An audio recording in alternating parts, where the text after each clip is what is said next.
Hey guys, it's Kim and I'm back and I'm talking about, I got really excited, I'm so sorry.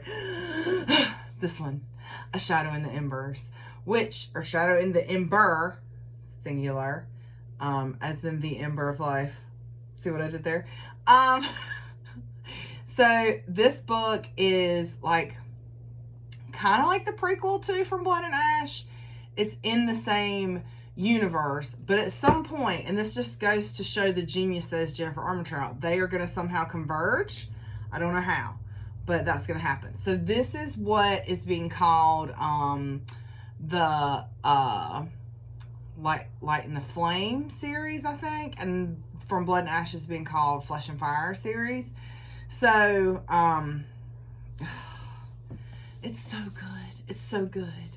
I love it. So obviously, y'all know I'm like a Jennifer Armentrout whore at this point. So it's 5-star. I love her writing. I love her characters. I love her love interests. I love her world building. I love her writing. And I think she's an amazing person. So yeah, it's a 5 out of 5 stars. So this one I ordered. Now I read the ebook because y'all know I'm weird and don't read signed copies and sometimes have multiple copies of the same book. Whatever. You get it, your book. If you're watching this, your book people, you get it. Anyway, this is a signed copy I ordered from the shop, okay?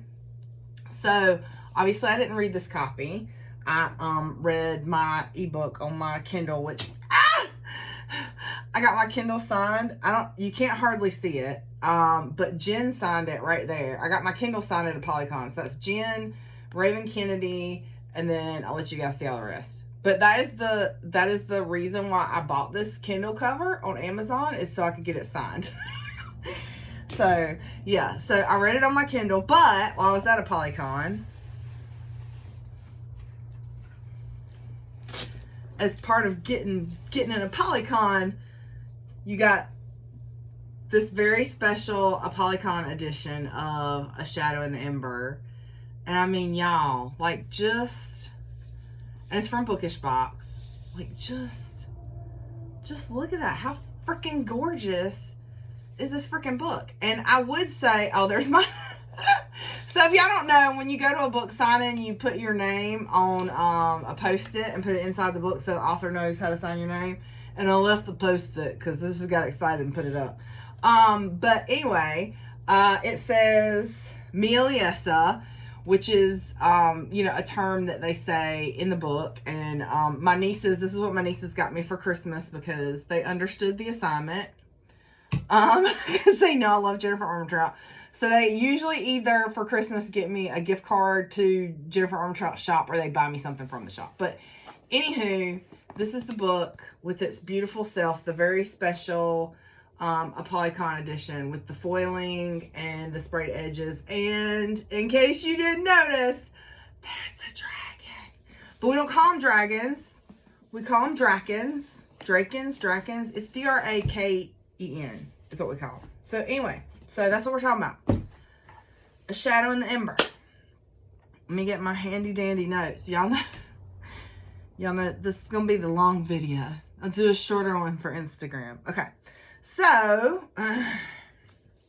there's our nice little thing. It's like 70 pages long, y'all. It's 79 pages. We're going to be here a minute. So, I told you I give it 5 stars. It is, so just a brief overview, right? So, the main character is Sera. Her love interest is Ash. I made that face because there's reveals regarding that. There's so many similarities to From Blood and Ash, and so I got a little frustrated in Jaylanders because people be like, it's just From Blood and Ash, it's different. I'm like, it's not. Like, the whole point, and I feel like, I mean, Jen has written like 70 books at this point, or published 70 books, or 90, a lot, okay? She knows what she's doing. The nods that you see in this book that remind you of From Blood and Ash are there for a reason, okay? And I actually really appreciated that. And I think the whole point is for you to see where some of these things that you see in From Blood and Ash, where they come from, or who they come from, I should say. So anyway, so main character Sera, love interest is Ash, and there are a lot of similarities between her and Poppy. Like, I literally kept getting them mixed up in my head, and like I said, that was on purpose. But so Sera is a chosen. We've heard that before. She is supposed to be the primal of Death's consort because of some deal that an ancestor of hers made, right? So she didn't have any say in this, just like Poppy did. And it was something that was like from birth, so to speak. And anyway, she, of course, like any good book, is the chosen one and has a very special destiny that we literally don't find out until the last flipping page. Like, I don't know. Well, I can't because my phone's right there. I was gonna say, I don't know if I can play the voice message for y'all that I left for like my book friends in our little group chat. But I was like, really, Jen? Really? Because I was just like, oh, this book's really good. I really enjoy this book. And then we get to the last page and I was like, oh, ma'am, you can't do that on the last page, the last sentence, ma'am. But also, it's Jennifer Armentrout. She's a genius. So, there we go. Anyway, I love this freaking book. I love anything Jen does. But I really love, I had posted in J-Landers. I was like, y'all remember when we thought that Jen had made the perfect boyfriend when she made Cass? And then she turned around and wrote Daddy Night Toast. And I'm calling him Daddy Night Toast because that's what they refer to him as in the book. And he will forever be daddy to me. So y'all can do what you want to with that information. So Sera lives in Lasagna. It's Lasania, and everybody kept calling it lasagna in the group, and like I can't get out of my head that it's lasagna. Anyway, she has like almost whitish blonde hair that's curly and emerald green eyes, and same thing, they've got her walking around in a flipping veil, right? Because nobody can look at her. And so this is something that her nursemaid, Odetta, and I feel like there's more to Odetta, but I don't know. We don't find out in this book, but there may be. I don't know. There's definitely more to some of the characters that you meet that you find out as the book goes. So anyway, this is what she said to her. She said, you may be chosen, but you were born into this realm, shrouded in the veil of the primals. Jen, her flippin' prophecies. A maiden as the fates promised, and you shall leave this realm touched by life and death.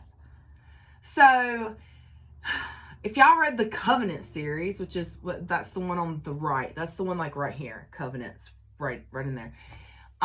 Jen has all these prophecies in Covenant and in the spinoff, Incest in the Titan series. And I literally, every time, and I know that I'm not going to be able to understand because it all exists in Jen's head, what these prophecies mean. But it does not stop me from trying to figure out what in the crap these prophecies mean. So, anyway, so it's kind of the same thing as like, you know how they have the ascended and then the ones that go to serve the gods or whatever in Poppy's world is similar here. So third children are ascended and serve the gods and the primals, but we find out that that is not, in fact, what happens, of course. She's supposed to become the consort to the primal of death, okay? And she's literally being trained to kill him her entire life. She's being groomed to make him fall in love with her and then to kill him. So she has a brother. His name is Tavius, and he is a jerk. I used a different word on the note, but we'll just go with jerk.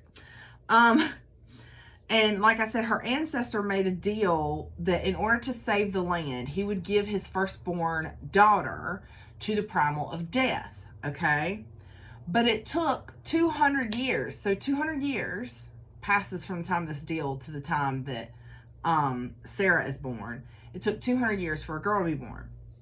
So the land is cursed with this, like, rot. Like, literally, like, crops are failing, orchards are failing, like, the land is just dying, right? And in their mind, in the people's mind, in the ruler's mind, everybody's mind, right?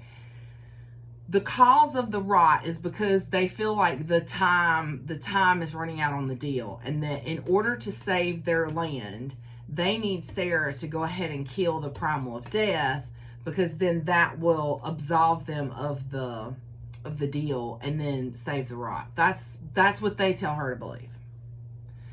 So Anyway, she's been trained to kill the primal, and they get her like all trussed up in like some see-through gown with like a hood, like a what do you call it, a cloak, and all this stuff, and like haul her to the temple, to the primal of death. And when he comes, he's like, I don't have any need of a consort, and leaves. And she's just like, and her mama, I can't with her mama, y'all. I can't. I'm gonna hang on. I'm just hang on. Oh, that hose mama. Her mama slaps her. Her mama. Like, what's wrong with you? Anyway. Her mama's a... Anyway, so we fast forward to 3 years later. And I feel like something more is going to happen with her mama. I feel like something more is going to happen. Anyway, so we fast forward 3 years later. And Sera, her mom uses her as like some sort of court assassin. Basically. Like, if she wants somebody killed, she makes Sera do it. So she sends Sera after these Videnia Isle lords, to send a message, right? And she kills the guy, and then she sees this god and goddess, kill a man and a baby, and she's fixing to go attack them because to her, right, her whole purpose for living was to be the primal of death's consort and kill him. He didn't want her, so now she feels like the purpose that she had for living doesn't exist. Her family treats her like garbage, so she's just kind of like, if I die, I die, kind of thing.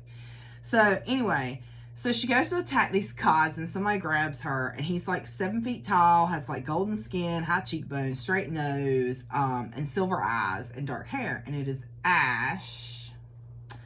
So then, this is how I wrote it in my notes. I said, then the creepy gods are coming back.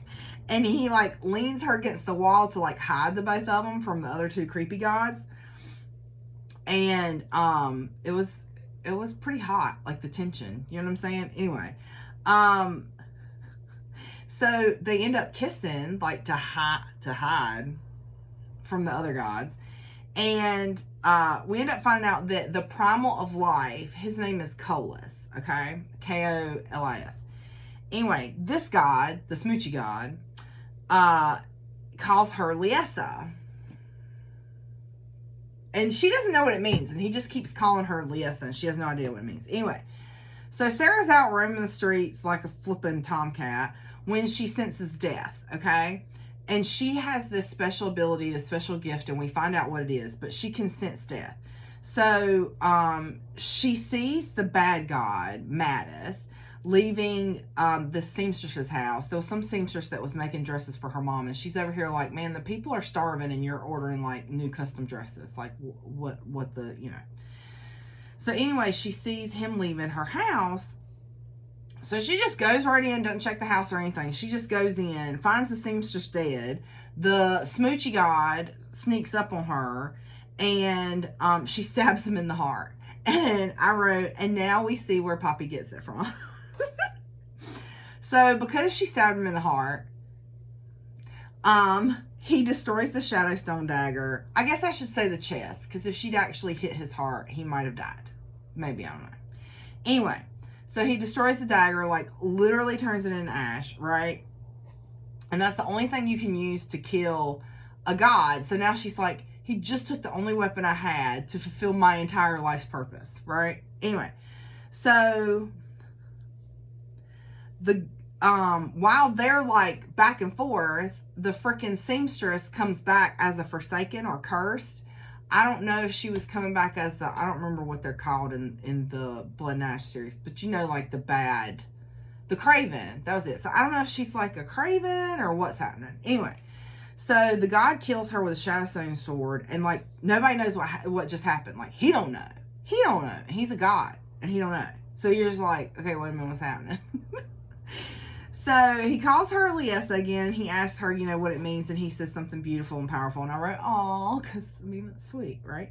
Anyway, so Sera's stepsister, Ezra, asks Sera to rescue a child from their abusive father that killed their mother, and then when she goes to see him, like, he wants to give her a job as a courtesan, right?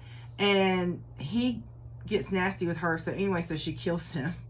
And when I have to read y'all this excerpt because it is like, I hee-hawed when I read this. Ezra says, did you kill that man? Because she had like a little bit of blood like all on her chest. And Ezra goes, "Did you kill that man?" And she's smoothing out the skirts of her gown. "I crossed my ankles. I believe he slipped and fell upon my blade." And Ezra said, "Was it his throat that fell upon your blade?" And she goes, "Odd, right?" Ezra goes, "Odd indeed." That happens quite a bit around you. I just love that scene. So then Sarah's like heading for the lake to like wash off, clean off, whatever, when she sees this Kiyu wolf, which I guess is like a really big, like, in my mind, it was like the dire wolves from Game of Thrones, like big, huge wolf, right? Anyway, she sees this Kiyu wolf that's been shot by an arrow and it dies, and she brings it back. And this is her gift, and her mother told her never to use it.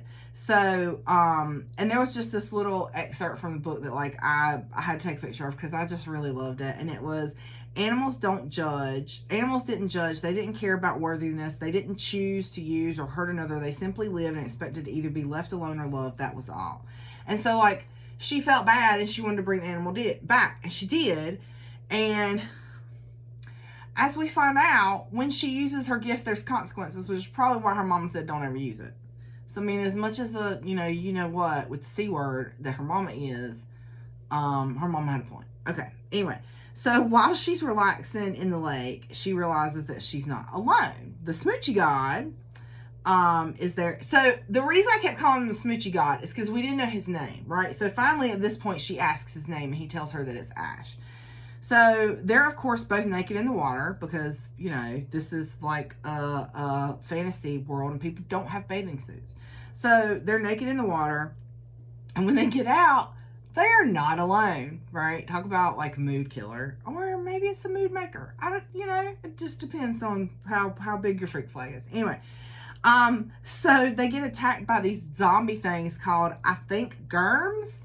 G-Y-R-M-S. Germs. Anyway, they're like zombie things, okay? And they have their like eyes and their mouths sewn shut. Anyway, so they're like fighting them, and they're kind of having this banter back and forth, and it's kind of hot, right? And then when they finish, one of the Germs' mouth like splits open, and all these serpents come out, and Sera is scared of snakes. Like this badass assassin chick is scared of snakes. Anyway. So she freaks out, trips, hits her head, knocks herself out. I've knocked myself out. That's kind of embarrassing. Anyway, when she wakes up, they actually have like this really nice conversation. It's kind of sweet. So then he tells her that he wants to kiss her. And she's like, "So kiss me." And I was like, yes. Actually, that's literally what I wrote was yes. All right, anyway. Then they get into some heavy petting. And I mean, it was hot, right? But then homie said, "F my hand," and I was like, I'll have my fan, but if I had my fan, I would be fanning myself because that was hot. Okay. Anyway, I wrote in here, cue the fan. Yeah. All right. So anyway, she's back in the castle, and she hears somebody asking for help. Like, she hears somebody saying, "Please help me." So she goes in the room to help somebody, gets ambushed by a bunch of guards that were apparently paid to kill her. She kills them all. And then the queen comes in the room, like just happens to come in the room like, "Oh, what are you doing here?" Oh, it's really shady, okay? I still have questions about that. Anyway, the queen comes in with some god named Callum, and he's from the Primal of Life's court. So, you know, it's a theme here, right? We keep seeing people from the Primal of Life's court. Nobody from the Primal of Death. Because Primal of Death was like, "I don't need no consort. Bye, Felicia." Anyway, then while Sera is helping Ezra, like, tend to the wounded people, there was some people that were wounded in a protest because while all of this is going on, you remember the rot is going on. So people's crops are failing. So people are starving, right? They can't grow food. Like, there's families dying of starvation and, like, taking their own lives rather than deal with starvation, basically. So, anyway, while she's helping her sister, this guy comes up and gives her a wooden box, and it's another god, and his name is Ector, and it's another Shadowstone dagger, and she's like, I mean, if you were going to give Sera the perfect gift, it was a Shadowstone dagger, okay? So anyway, Sera decides to go to the right, and I don't really know what the right is, and it doesn't really get explained, but anyway, she goes, and she sees the primal of life, Colas. He comes, and he, like, it's almost like he senses her. Like, she's up in an alcove hiding somewhere, like, watching the rite happen, and he, like, looks directly at her, kind of thing. Anyway, so later, Ezra's her stepsister, asks Sera for help. Her friend Marisol was helping her try to help another orphan when she fell and hit her head, and she died. And now Sera, up until this point, has only ever brought back animals. She's never brought back a person, right? But Ezra is, like, desperate. She's like, you have to bring her back. You have to. And we kind of get, nobody says, but we kind of get the hint that Ezra and Marisol are lovers. So Ezra really wants her friend back. You know what I'm saying? So Sarah's able to bring her back. And then all of a sudden she starts having these really bad headaches. So Sir Holland is this knight that is like her. You remember in Blood and Ash we had, I think his name was Victor, right? And we all loved Victor and were very sad when he died. Well, Sir Holland is like her Victor, okay? He is her guardian, her knight. He's the person who has trained her all her life to fight and defend herself and supposedly to kill the primal of death, right? So anyway, he gives her this special tea to help with her headache, and then she's knocked out asleep. And when she wakes up, Tavius, her brother, is in her room, and he has her Shadowstone dagger. Sera and Poppy are two people, you don't touch their knives. You just don't touch their knives. That's something you don't do. So anyway, Tavius is holding her dagger. She flips out, and she gets the dagger away from him, but when she does, he attacks her, and he tells her that his father's dead. So what happened? Okay, Sarah's dad was the king, and her mom is the queen. Now, I don't know which one the crown got passed to. It doesn't matter. It's not really relevant to the story, okay? At any rate, Sarah's dad died, like killed himself, like jumped out of a window or something when she was very little, okay? Her mother remarried. Her mother's husband, who is now the king, but I don't know if he's like the king consort. Like, I don't really know how it works. Anyway, he had two children, Ezra and Tavius, okay? So Tavius is telling her, well, I'm the king now. My father's dead. And he's like, I want to hear you say it. I want to hear you call me king. And she's like, I'm not doing that. Like, I'm not doing that. And so then he says, you've committed treason, and he calls the guards to come and get her. But also, like, before he does that, there's this whole little moment where, like, you wonder if he's gonna RAPE her. And it's like, bro, that's like, I know it's not like really your sister, but it's basically your sister. Like, okay. Anyway, Tavius has the guards tie her to the Primal of Life statue in the throne room, and then he whips her. And her mother comes in, and his sister comes in and asks, what he's doing. But then, like, before anybody can figure out anything, all hell breaks loose because the Primal of Death shows up. And it's just a bunch of shadows, right? And when the shadows recede, it's Ash. And then he tells her that his name is Nighttoast. Yeah, so Ash is Nighttoast. Anyway, and he's been the Primal of Life this whole time. Which, like, you kind of figured that that's what it is, but you don't know until this moment in the book. Anyway, so there's two gods with him. One of them is Ector. That's the one who brought her the dagger. And the other one is Scion. It's S-A-I-O-N. You know how fancy names are. So your guess is as good as mine. Okay. Nighttoast literally explodes the guards into ash. Like, poof, be gone. You got to get the vacuum. They don't have a vacuum, so I guess it's a big room. Anyway. So then he goes after Tavius, and the queen, Sarah's mama, okay, begs for Tavius's life, begs him to spare Tavius. And I'm like, that's not even your kid. Like, what? You don't care about your own kid? But it kind of makes me wonder, and it never comes out in the book, but it kind of makes me wonder if Sera was actually hers, because maybe it wasn't. Maybe that was just where she was put to keep her safe and to fulfill her role as the chosen or whatever. I don't know. And it don't come out in this book, but that's something I wonder.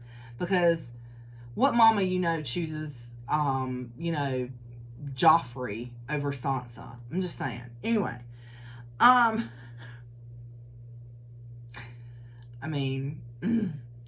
He's kind of a Joffrey. Anyway. So Sera tells Nyktos, let him go. And he does. And when he does, she takes Nyktos' sword and, like, butchers Tavius. I mean, it is savage. Like, homegirl is savage, okay? But I couldn't even be mad. I was just like, I mean, he a jerk. And he tried to RAPE her, so, I mean, it is savage, y'all. It is savage. All right, anyway. So Nyktos sends everybody out, and, like, Sera swings on him because she's just in that, in that moment, she's just reacting. So, of course, he restrains her, and then he's like, you're going to have to come with me. Like, I was trying to just leave you here because, like, he knew that she didn't have any choice in the matter, and that's why he didn't want her as a consort, because he knew it wasn't something she was choosing, it was something she was forced to do.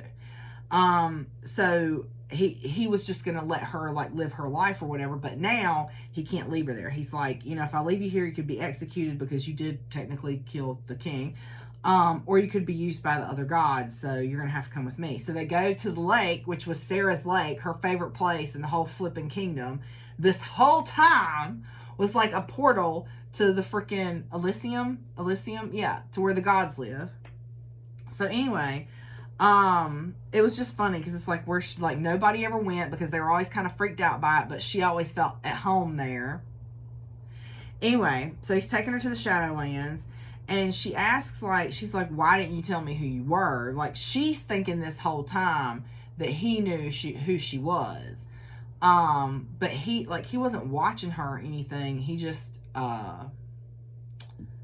he was just trying to let her live her life, basically. So, but he did have people watching her. Anyway. So it's kind of like, oh, like, he was trying to let her, like, have her life, right? So in the, can y'all see how big that is? So in the Shadowlands, while they're in the Shadowlands, they see a dragon, MF and dragon. If you couldn't tell that that's what that says by how big it is. Anyway, who doesn't love a dragon? Like, they're literally, like, they're just riding on horseback through the Shadowlands and dragon. So, anyway. But they don't call them dragons. They call them drakens or drakens. D-R-A-K-N. Anyway. So, his name is Nektas. N-E-K-T-A-S. And as they continue on and see the palace, there's, like, a bunch of people impaled on the gates. And, like, now, like, knowing, it's kind of like, okay. But at the time, I didn't know, and I was like, this is kind of creepy. Like, why is there people, like, dead people on your gate? So anyway, there's people impaled on the gate, and he says that they're gods, and that they serve as a reminder that all life is fragile and can be snuffed out like the flame of a candle. And I wrote, Ash is Vlad the Impaler. But he's not. It wasn't him. It comes out. Anyway. As they head inside, they meet another god named Rain. Like, there's just gods and goddesses and primals, like, everywhere in this book.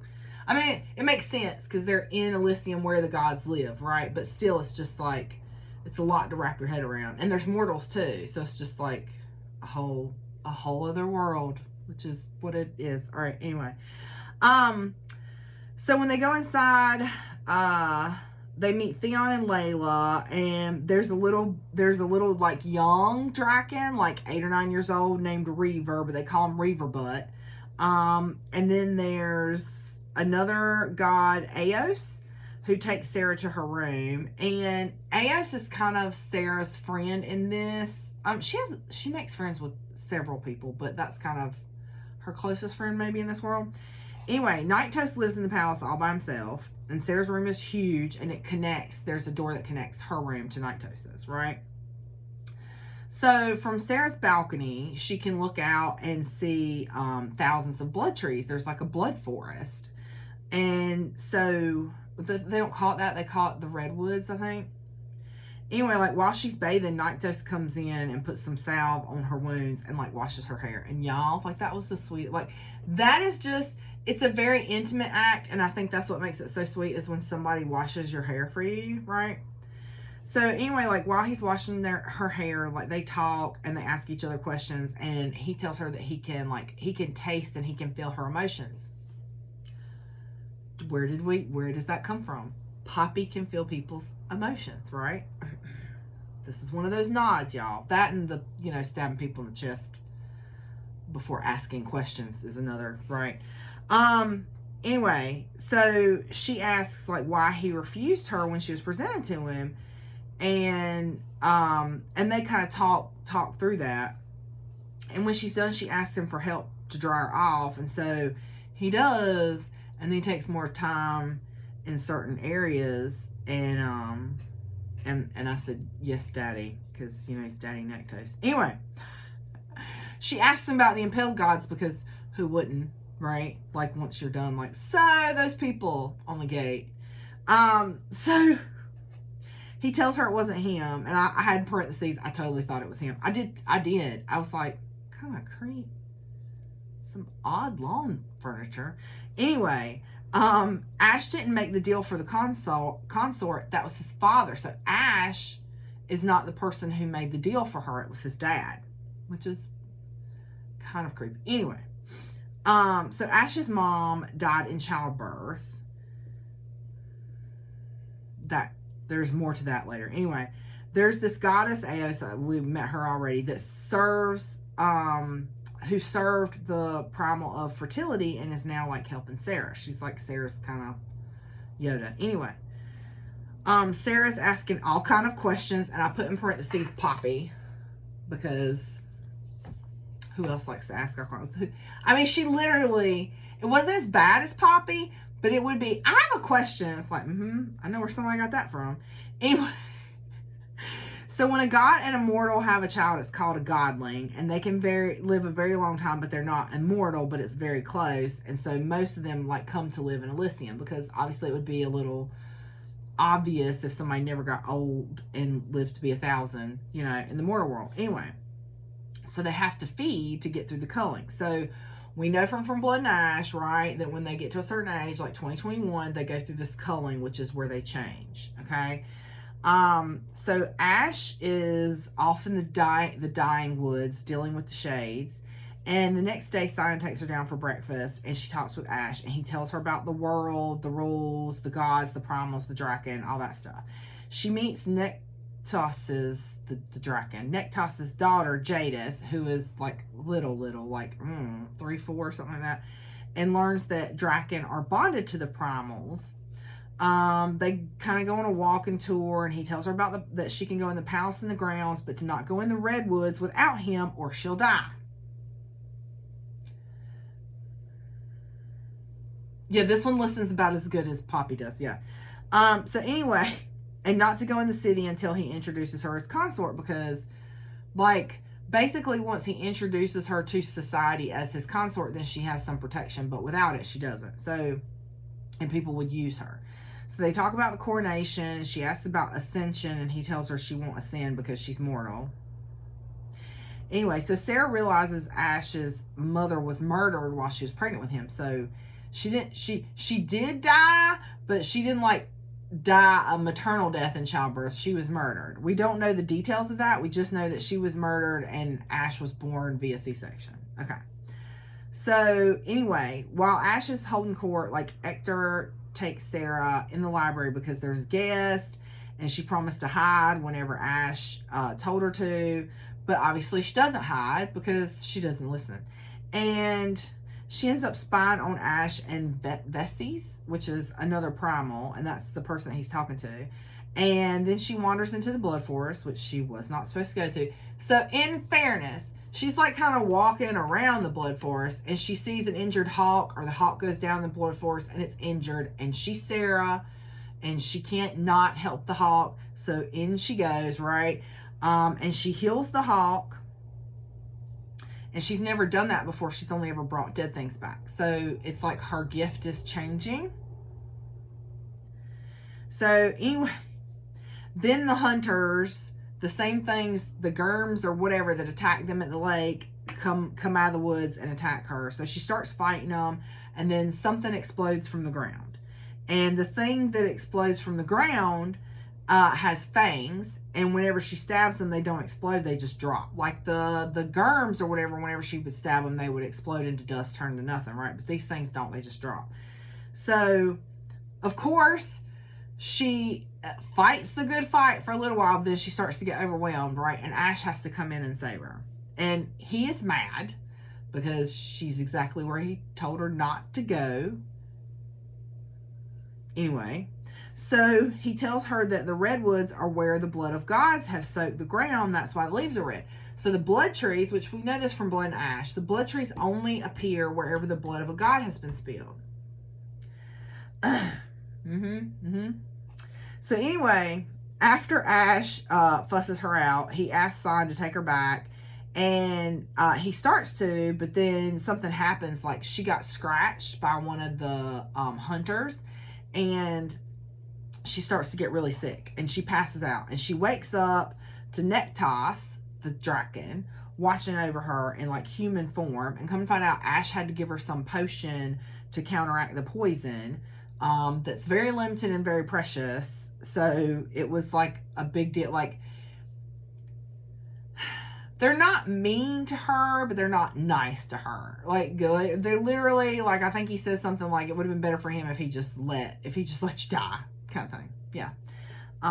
Yeah. So anyway, Ash shows up and Nektos and Eos leave, and then they're talking, and she's kind of being like self-deprecating, and then Ash like lunges and kisses her. And you're like, okay, getting spicy. And then he like does the things with his hand and tells her that she has 36 freckles on her face, which is like, you know, I mean, it could be creepy, but it's also very sweet that he's literally sat there and counted her freckles while she was passed out. I'm just saying. Okay. So then he tells her that he still has his V card. Like, he has not done the things. Anyway, so the next day, Sera is in the courtyard with the goddess Eos and the baby dragons, Reaver and Jadis.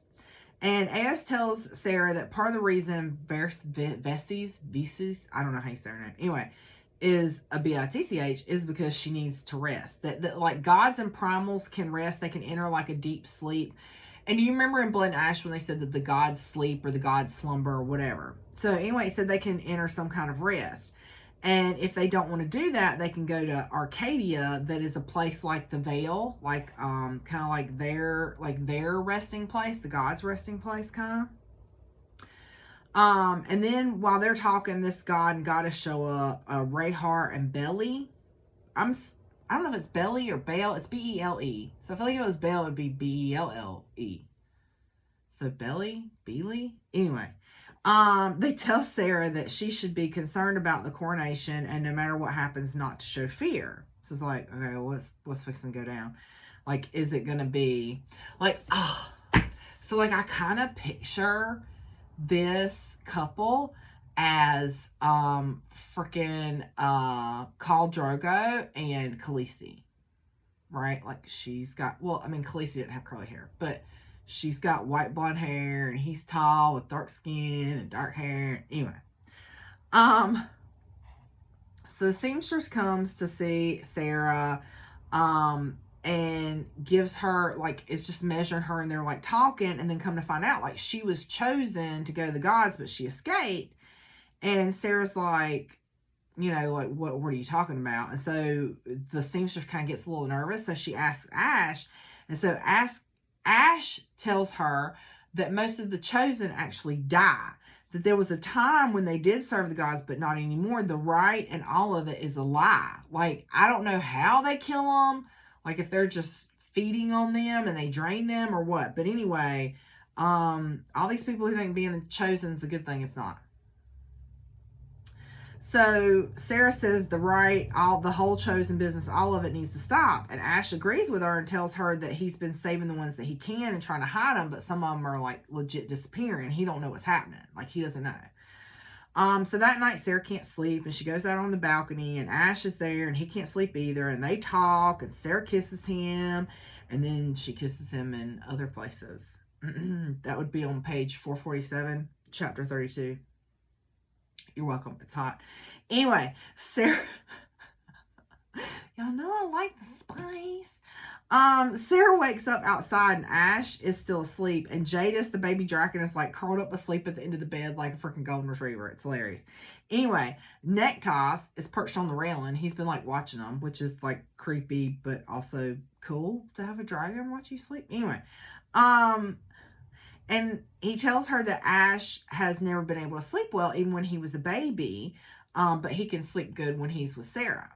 So later in the day, Sera, Ector, Jadis, and Reaver are like walking outside, and there's this commotion, and there was this girl, Gemma, that had been missing, and they found her. She's one of the chosen that had disappeared. Anyway, they found her. She's been beaten really badly. So they take her into the chamber. They're trying to get a healer, blah, blah, blah. Gemma dies, okay? Sera starts glowing like Poppy, and it's her gift, right? And she brings Gemma back in front of Ash, the baby Drakens, and all his friends. Like everybody. Everybody in the room that's close to Ash saw her bring this chick back. She was trying to hide her gift from them because she don't know these people, right? You don't know what they're going to do. Anyway. So Ash is like, you carry the Ember of Life. And at this point, we don't know what that means, okay? Ash tells everyone this news doesn't leave. He's like, no, this does not leave the room. Nobody repeat this. So Nektos comes in human form and says they all just felt, like he comes into the room and he's like, what happened? Because we all just felt that. And then they have to tell Nektos what happened.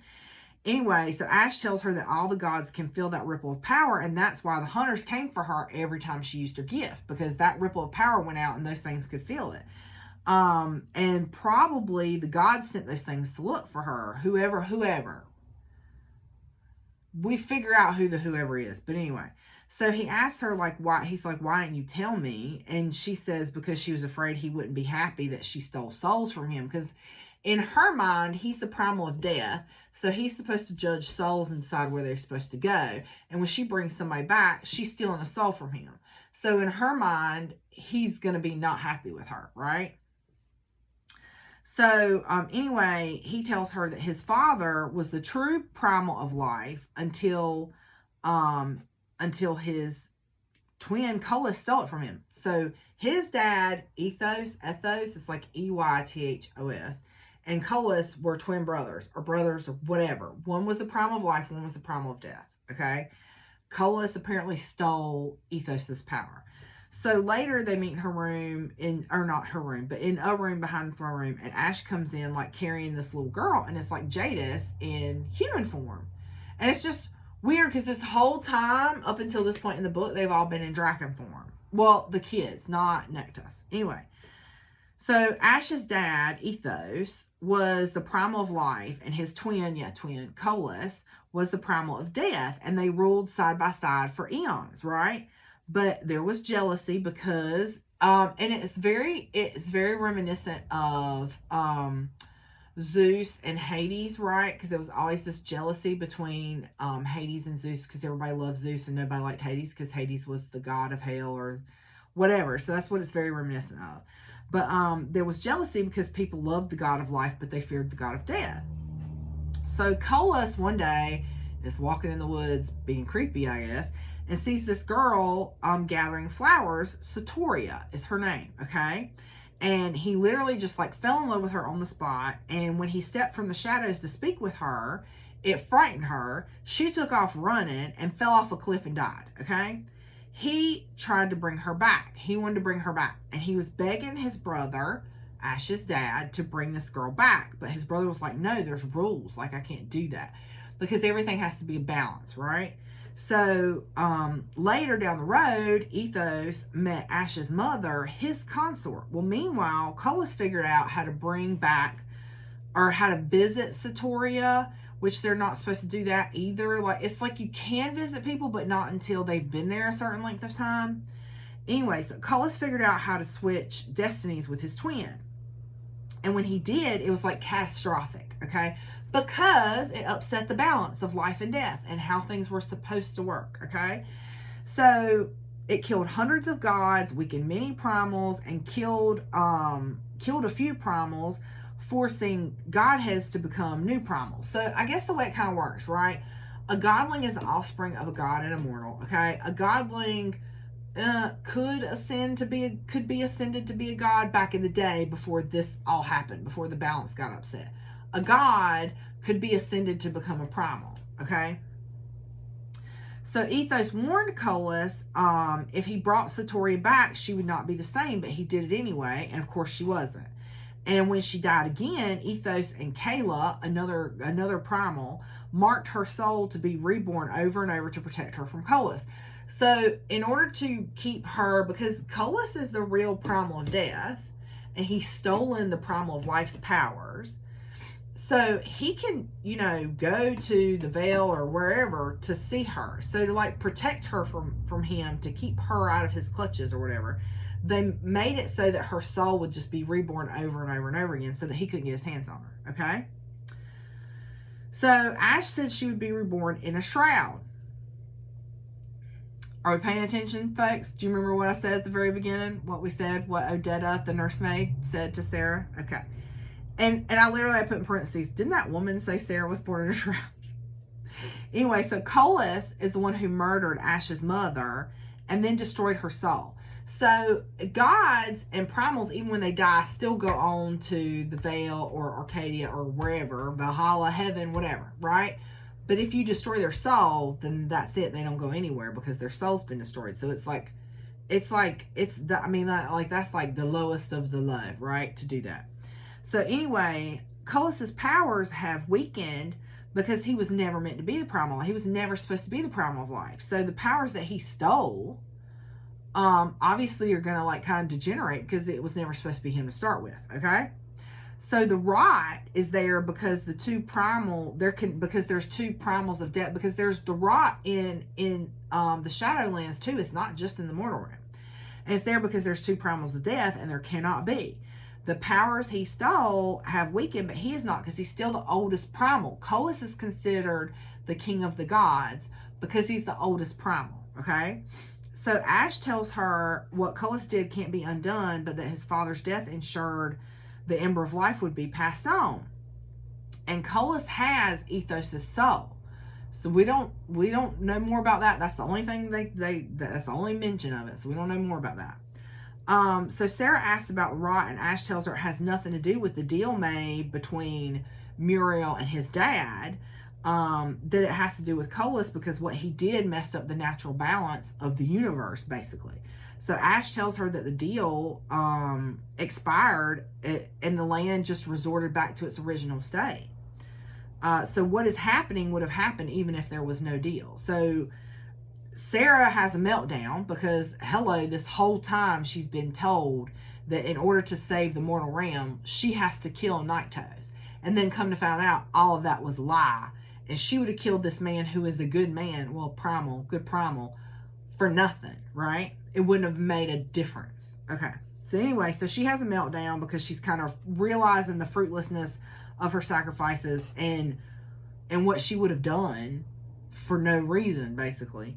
So Ash comes to her and is like touching her face when Belly says, I think she learned how to end a deal in favor of the summoner, and Ash asks her, like, do you know? And she says yes, but before anything can happen, a horn sounds and they're under siege. So Nektos takes the younglings, the baby dragons, to safety, and everybody hates Sera now. Like, everybody's like, team, let's hate Sera, and literally every time she walks in a room, somebody has something snarky to say. Anyway, she offers to help, and Nighttoes agrees to take her with him, and Nighttoes takes them on horseback, and they're like going through some kind of mist. It's like, oh god, this is driving me crazy, y'all. Okay, all right. Like going through some kind of mist, like almost like a portal, I guess. So anyway, Nighttoes orders Hector to get a cloak, and he puts it on Sera and orders her to stay with Hector and Rain. And there's something in the water like destroying ships, and it's some kind of like freaking sea monsters. I don't know, some kind of sea monsters. Anyway, so Sera climbs up to the rise to see what's in the water, and she sees Thanos. She just has a memory of like when she saw Thanos and watched him like destroy ships, and she said that's what it reminded her of, because these ships were just being destroyed by these sea monsters. They're like hunters, and they're looking for Sera. So someone starts shooting the creatures, Dakais, Dakkais, anyway, in the head with arrows, and they turn into like powder. So it's Ash and his riders. So Sera starts firing arrows, right? And asks who sent the creatures. And Rain says they belong to the court of Delos, which is home to Colas, the primal of life, right? So they're kind of getting overrun. And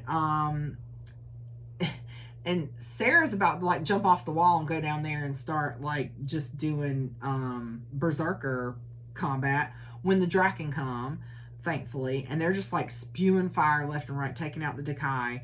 And then Orphine, one of the Draken, is fighting another Draken. The other Draken belongs to Colas. And then Nectus has to come in and take that one down. And then when he does, Nyktos comes towards him. And the Draken that attacked them shifts and says, Nyktos, my boy, you have something you shouldn't have. And when he finds out, but before he can finish his sentence, Nyktos kills him, right? So then everybody's back in the throne room. And Nyktos takes the dagger from her. And it's like, bruh, like... I mean, I get it, right? But at the same time, she's had plenty of opportunity to kill you if she wanted to. So, like, what is the point of taking her dagger now? Anyway, so he takes the dagger from her and he tells her that Colas knows something is here, but not exactly what. So Nyktos keeps throwing the plan to kill her in his face. I don't know if y'all can read my writing, but anyway, I said, I mean, rightfully so, but still somehow it's a jerk move. You know what I'm saying? Like, okay, I get that you're mad that she planned to kill you, but she didn't, right? Like, did you die? No. Well, okay, let's move on. Anyway, so she finally goes off, which I don't blame her because they've literally just been spitting this in her face for like forever. So Nyktos is wounded and Sera offers to heal him, but he's like in full petty mode. And again, I put, again, rightfully so, but still. But Nyktos needs to feed, and he won't. So he leaves. He's mad. So Ector, Nectus, and Rain explain Colas did all kinds of things to Nyktos, including, like, making him feed until he killed. So that's why he doesn't want to feed, because, you know, it triggers him. So Nectus suggests that he feed from Sera. Because it's like, I mean, if he kills you, that helps us. And if he doesn't, then maybe he won't be so mad. So Nectus takes her to her chambers and she heads for the adjoining door and she sees him like standing in front of the sink and she tells him that she's there to feed him and he agrees and then, he argues. I can't read my own writing. He argues. He's like, no, I'm not doing it. So then he like yells for her to leave and tells her that he might kill her. And she does the whole you won't kill me thing. I know you won't kill me. I trust you. So then he's like on her, right? Like he like attacks her. And it hurts at first, but then it gets hot. Very hot. Anyway. Then he stops and she's like, nah, bruh. She tells him like he didn't get enough. And then she strips and starts rubbing herself in front of him. I'm like, girl, yes. Go after what you want, sis. So this time, he bites her somewhere else. And they're on it. And it's hot. Chapter 38, page 527. You're welcome. Afterwards, he asks her how she's so convincing, which is like such a jerk move. He's like, how are you so convincing? Like, I really thought you were into that. Like, really? Really? Really? Really? Because first of all, she fed you. Okay, and she didn't have to. She could just let you be in there and sulk and be weakened for somebody to take you out. First of all. Second of all, she let you do the things while she fed you. Anyway, so she goes off and tells him that she's not faking anything and that they didn't teach her they didn't know that he could read emotions. So because he thinks it's all something she's been groomed to do. And she's like, no, they didn't know that. And also, like, it's kind of weird that he gets all warm. Like, Nyktos' skin has always been cold to the touch. And she just assumed it's because he was the primal of death. But after he feeds on her, his skin is warm. Anyway, so she goes to get up and he tells her, like, stay and rest. And she tells him to go himself for good reason. And goes to leave, but then he grabs her, and then they're at it again. And then the next morning, Sera wakes up to an empty bed, but Nyktos has left a robe for her. And when she goes to her chambers, there's a boy with like pails of hot water so she can take a bath, right? So when she gets in the bath and closes her eyes, somebody tries to strangle her. Yes. I'm like, man, this poor chick. Like, can we just, for a moment, like, yes, they're the chosen ones, and yes, they have these special gifts. They literally, somebody's trying to kill them every day. Like, every day. Like, wouldn't you just get tired? Anyway, so she fights her attacker, and then Nyctos shows up because he sensed her fear, because he fed on her, and she tells him what happened, and Hector kills the guy. And I'm sorry, but that's sus. It's so sus. Because why would you kill him without interrogating him first? So anyway, they're in Nyctos' chambers, brainstorming. Like, Sera points out that Nyctos' skin is warm. And then she gets this terrible headache and gets dizzy. And Nyctos asks her about it. And she, and then he looks at the other people in the room. And he leaves.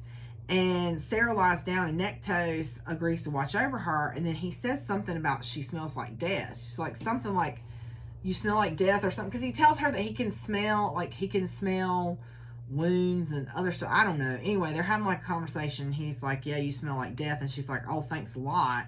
And Nyctos is like saying something like, oh, that means you smell like me. And she's like, yeah, that doesn't make it any better. So he tells her that the bond with Nyctos, because Nyctos and Nyctos are bonded, but it's a choice. It was voluntary, but not all Draken are given a choice. So Colas has been forcing Draken to bond with him. So Nyctos comes back with something for Sera to drink, and she's like, oh, is this the same tea Sir Holland used to make for me? And he's like, well, no, it can't be the same thing. And she drinks it, and she's like, it is. And he's like, no, that's impossible, because that tea wouldn't be known in the mortal realm. And Nyctos tells her that she must be a godling because of the Ember of Life. So all they know is that somehow his dad put the Ember of Life into the Muriel line to protect it, and so now she has the Ember of Life, okay? And he's like, maybe you might be going through the colon. Or no, she asks if she's going through the colon or something. So he tells her, no, you're still mortal. Like, it should go away in a few weeks. It's just a side effect from the ether from the Ember. But now also, when they were having their sexy times, like, he's feeding on her and she bit him. So there was like some blood bonding. Anyway.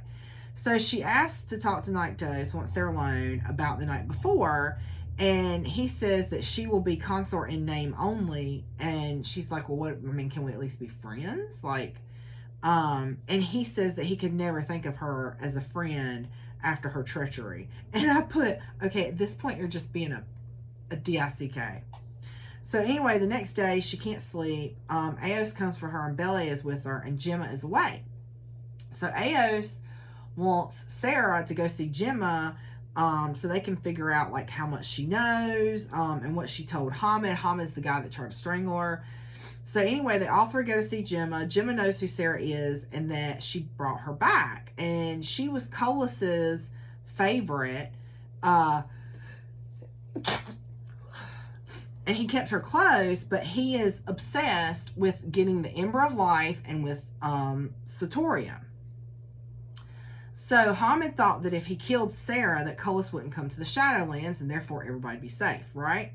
Gemma tells them Colas was doing something to the other Chosen. He turned them into vampires, and he wants the Gracia to perfect them, which is her Ember of Life. And when they leave, Sera has a thought. Her nursemaid Odetta saying only the Fates could answer why Sera was touched by life and death. So she wants to tell Nyctos about Odetta and the Fates.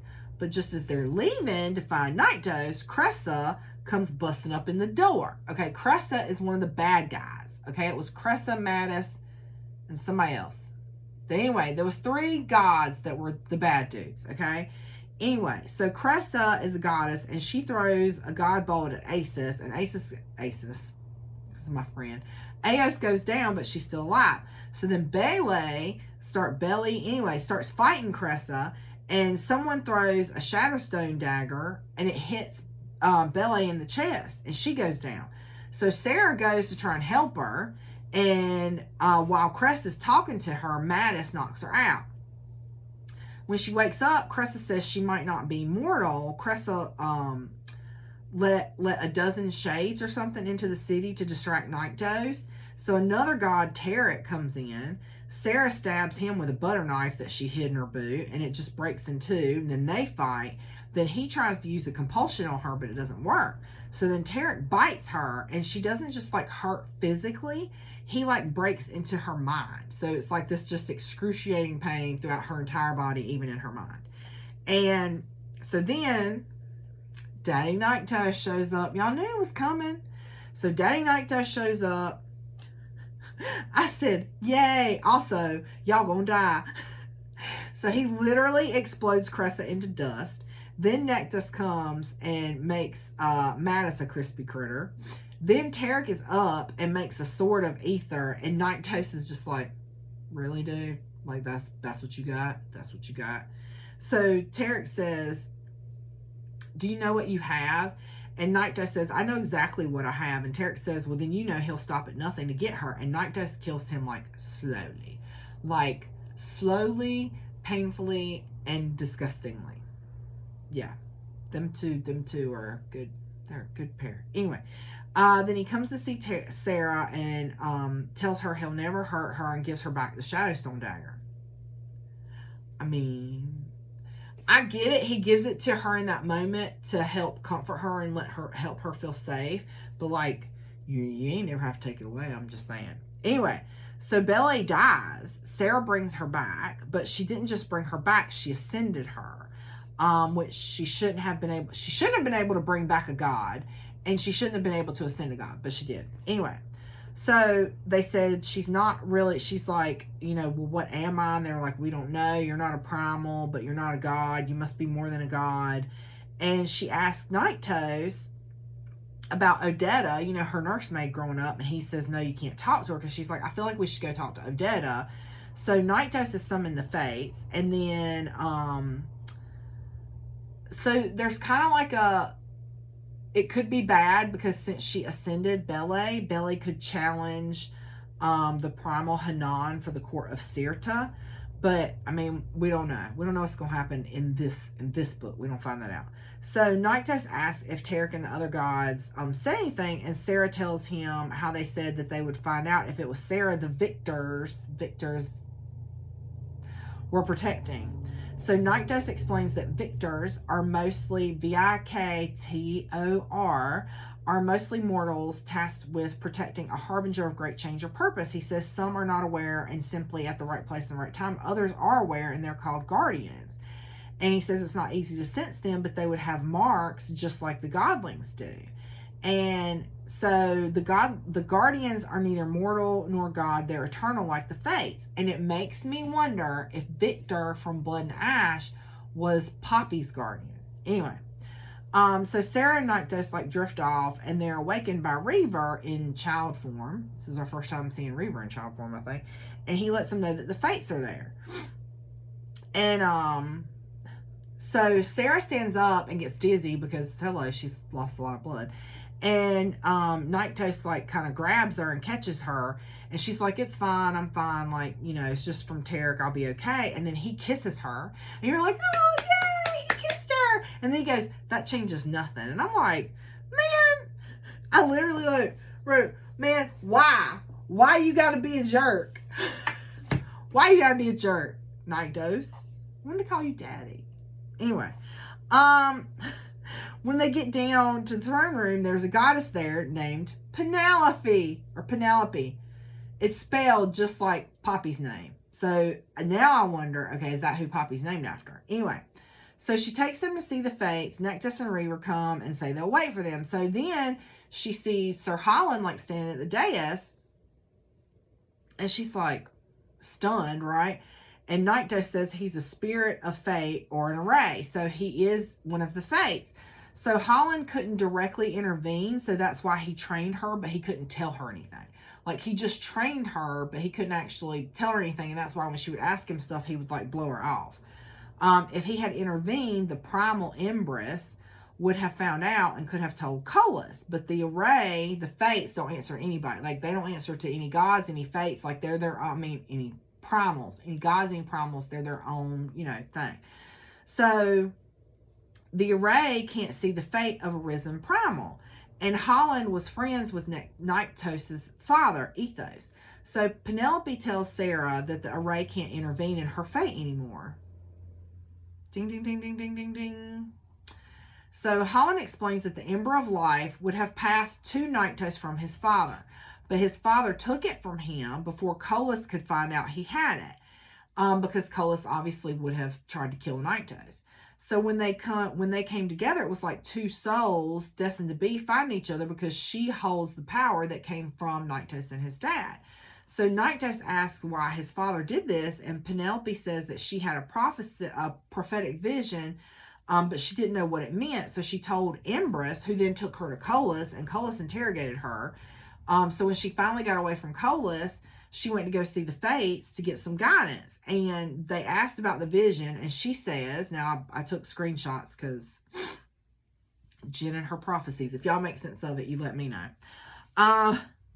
It says, like cities forever laid to waste, kingdoms shattered and rebuilt, great and terrible wars between kings and between queens, her brows pinched, a forest made of trees the color of blood.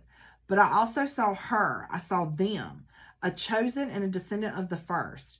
The ether burned brightly in Penelope's eyes as they met mine. A queen of flesh and fire, and him, a king risen from blood and ash, who ruled side by side with man. And they felt right. They felt like hope.